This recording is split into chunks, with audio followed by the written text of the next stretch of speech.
درنو لیدونکو په سلامونو مو هرکلی کوم.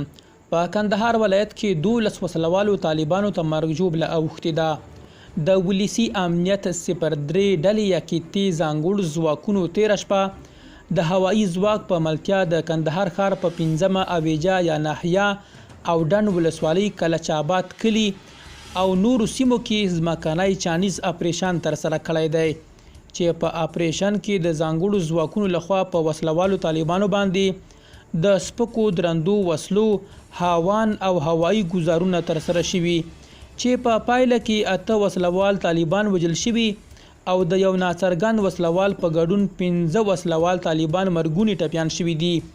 همدارنګه په ترسره شوي اپریشن کې د وسلوالو طالبانو څخه یو شمیر وسلې او یوه کودان مخابره ویجاړ او له منځه تللي دي.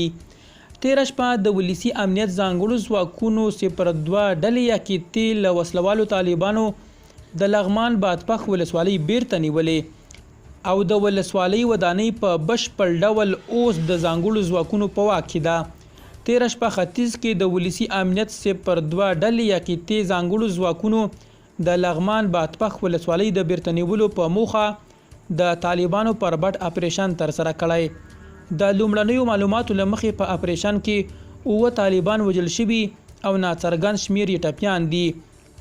د اپریشن په بهیر کې د طالبانو 2 ډاټسن ګاډي 2 موټرسایکلونه یو شمیر سپکې او درندې وسلې هم ویجاړ او له منځه تللي دي. اپریشن لا هم روان دی او تر اوسه پکې د ولسي امنیت ځانګړو ځواکونو او ولسي وګړو ته د سر زیان نه دی رسیدلی. تر دې مهاله طالبانو په دې اړه باندې کوم غبرګون نه دی ښودلی. درنو لیدونکو له ملتیا مو مننه.